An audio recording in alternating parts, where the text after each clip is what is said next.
poursuivons cette discussion de marché avec Delphine Arnaud, je le rappelle, à nos côtés en plateau, gérante multi-asset et overlay chez Edmond Rothschild Asset Management. Et on se focalise avec vous, Delphine, donc sur la partie action, la stratégie action pour 2022. Reprenons quand même l'idée du pivot des banques centrales. On verra jusqu'où ce pivot, jusqu'où le paquebot de la Fed et des banques centrales peut pivoter. Mais on est quand même pour l'instant dans cette idée-là. Quelles sont les conséquences que vous en avez tirées du point de vue de la poche action et des stratégies actions que vous mettez en place chez Edmond Rothschild AM? Oui, déjà tout à l'heure, vous disiez sur Casa del Papel, ça n'avait pas porté ses fruits. En fait, la saison 1 de Casa del Papel, on a eu... Je sens l'aficionados. Non, oui, j'aime beaucoup. La saison 1 de Casa del Papel, c'était la planche à billets qui se retrouve après dans le bilan des banques, les banques mettant cet argent en thésaurisation dans le bilan des banques centrales. Et là, effectivement, on n'a pas vu le surplus d'inflation. Et quand on regarde d'ailleurs le PCE qui doit sortir demain aux États-Unis. Ouais. Le PCE sur 10 ans, en fait, actuellement, il est à 1,75. Donc, par contre, depuis 5 ans, parce que sur les 2 dernières années, ça a beaucoup poussé. Là, on est au-dessus de 2, on est à 2,35 et sans doute qu'on sera encore au-dessus demain avec le nouveau chiffre.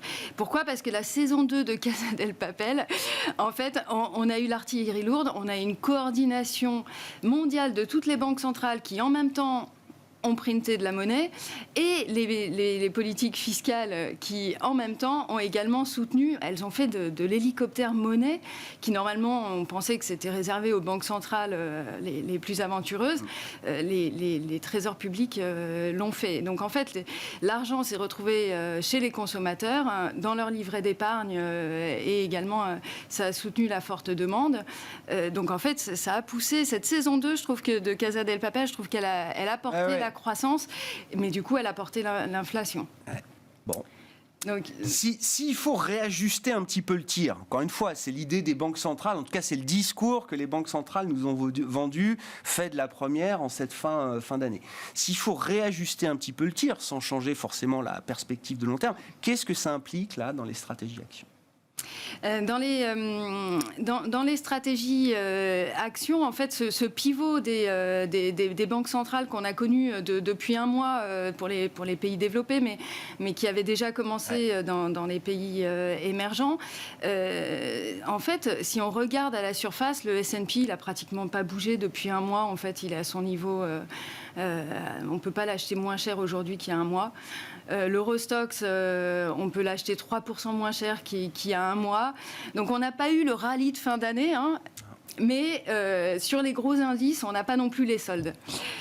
Par contre, si on regarde un peu plus en profondeur, avec un peu plus de granularité dans les segments actions, en fait, on voit des segments actions qui ont commencé à prendre acte de ce pivot des banques centrales à des rythmes différents. Donc en début d'année, vous aviez des fortes croissances des small cap américaines, des valeurs tech. Et puis, finalement, ça s'est essoufflé dans un premier temps. Et puis, ça a beaucoup baissé là depuis le dernier mois. Et donc ça peut poser des questions. Est-ce que ce ne serait pas un point d'entrée sur les marchés actions ? Nous, en fait, ce qu'on va privilégier dans ces segments en solde... Donc vous parlez small cap, et puis alors quand vous dites tech, c'est toute la tech un peu aventureuse, peut-être, la tech qui ne fait pas encore de profit. C'est pas les GAFAM, non, ça. En fait, si le S&P n'a pas bougé depuis un mois, c'est justement parce que les GAFAM, elles ont été très stables. Et ça n'avait pas été le cas en septembre. En septembre, dans le creux, en fait, le creux avait été accompagné par ces GAFAM qui pèsent lourd dans les indices et qui, du coup, elles n'ont pas le droit à l'erreur. Ouais. Donc là, elles n'ont pas tellement bougé. Non, c'est vraiment la tech non profitable, en fait, du point haut, le 8 novembre, la tech non profitable, du point haut, du 8 novembre au point bas la semaine dernière, elles ont perdu 30%. Ah oui. En fait, cette tech non profitable, elle se valorisait avant le Covid. Donc les métriques, on n'est plus c'est pas profitable, donc on n'est pas en métrique de DPS. On mesure pas les profits puisqu'il n'y en a pas. Il n'y en a pas. Donc c'est en année de chiffre d'affaires, donc 3 années de chiffre d'affaires en 2019, et puis avec le Covid, en fait, elles ont eu une poussée du chiffre d'affaires, une forte croissance avec l'accélération du e-commerce, le télétravail. Plus de temps passé devant les écrans aussi, tout ça a joué et en fait il y a eu un optimisme un peu élevé, un boom de ces valeurs-là. Elles sont passées à 10 fois leur chiffre d'affaires en valorisation en début d'année.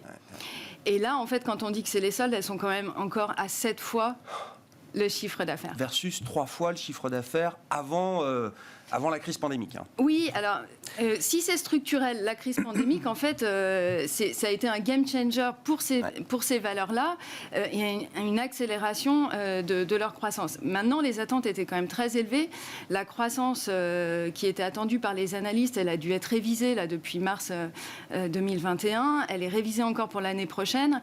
Et donc, du coup, c'est cette déception sur les fondamentaux. Là, on ne parle pas d'Omicron, on ne parle pas de Taïwan, d'Ukraine.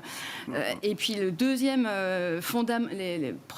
les fondamentaux propres à ces genres de valeurs, qui a également déçu, c'est que rares sont les segments actions où on a révisé à la baisse les marges opérationnelles. Et sur ces segments-là, sur ces segments de la croissance non rentable, elles subissent des hausses de salaire. Il faut être data scientist. Bien sûr, c'est la guerre des talents pour ces boîtes. C'est la guerre des talents, bien sûr. Et donc, on révise de 10 points les marges opérationnelles qui sont très élevées. C'est Asset Light comme modèle. Donc, de 45 points de marge opérationnelle, les analystes voient plutôt 35. Sur un chiffre d'affaires qui est révisé aussi en baisse. Donc, en fait, ça repousse autant la perspective d'atteindre le seuil de rentabilité pour ces entreprises-là. Donc nous, vu que c'est poussé par des fondamentaux, ça ne nous donne pas tellement envie d'aller sur cette tech. Surtout que, normalement, on a la capacité d'attendre pour aller sur ces belles valeurs. Dans ce segment de la tech non rentable, en fait, il y a quelques années, il y avait Amazon, il y avait Tesla avant qu'ils rentrent dans l'indice. On sait que ça peut être des histoires incroyables. Ça peut être des histoires incroyables. Mais vous dites qu'il n'y a pas d'urgence à se précipiter aujourd'hui pour aller on a joué à la un pêche. peu le rebond tactique, mais ce n'est pas un thème pour 2022. En fait, les analystes ont quand même repoussé. On pensait qu'elle serait plus profitable en 2022, en 2023. Finalement, ce sera repoussé à 2024. Et pendant ce temps-là, les taux ont monté, en fait, notamment la partie courte. Donc, en fait, on est mieux payé pour attendre. Le 5 ans, cet été, il était à 0,60. Il a doublé à 1,20. C'est pas non plus... voilà. Mais pendant ce temps-là, sur les taux, on est un peu plus payé pour attendre. Donc, ça pénalise un peu ces valeurs-là. Ouais. Du coup, c'est quoi le cœur d'une stratégie action là, pour commencer 2022, Delphine ? Alors nous, sur la poche action, on va être très tactique. Donc voilà, on peut jouer le rebond sur cette tech non profitable, mais pas pour longtemps. On est un peu plus confiant sur les small caps, qui, elles, avaient été pénalisées déjà un peu en avance cette année. Notamment, alors les valeurs small cap américaines, les fondamentaux sont bons. On n'a pas révisé les chiffres d'affaires, les marges tiennent. Et pareil en Europe, où là, la croissance des chiffres d'affaires est encore plus impressionnante. Donc, sur les small caps, on est assez positif. Sur toute l'Europe, en règle générale, avec un PE à 15, on est quand même assez favorable. D'autant plus qu'on a dit pivot des politiques monétaires. Mais en fait, ce pivot-là, il y a ceux qui l'ont fait, les banques centrales émergentes, il y a ceux qui en parlent très fortement, les banques centrales américaines et plutôt anglo-saxonnes, et puis il y a ceux qui repoussent le sujet. Et là, la Banque centrale européenne, quand même, elle nous a promis un tapering très long dans la durée pour tout 2022, pas de hausse de taux avant 2023,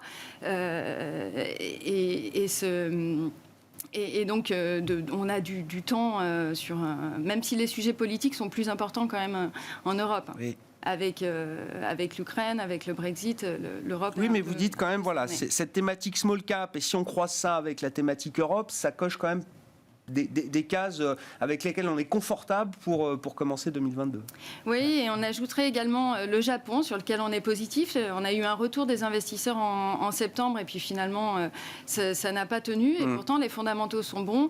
Là aussi, pas trop de crainte de revirement des banques centrales, des valorisations qui sont au même niveau qu'avant crise, alors qu'entre-temps, on a mis un peu dehors les problématiques de déflation, et la croissance pousse un peu. On a un levier opérationnel sur ces entreprises-là qui est intéressant aussi, et donc des perspectives de croissance qui sont très bonnes sur le Japon et assez peu regardées, bizarrement, sur le marché. On verra si on en parle un peu plus en 2022 du Japon. Merci beaucoup en tout cas Delphine d'être venue nous voir et pour évoquer ces quelques axes stratégiques sur les marchés actions pour débuter 2022. Delphine Arnaud, gérante multi-asset et overlay chez Edmond Rothschild Asset Management, qui était avec nous, invité de Smart Bourse à la mi-journée. On se retrouve à 17h ce soir en direct sur Bismart.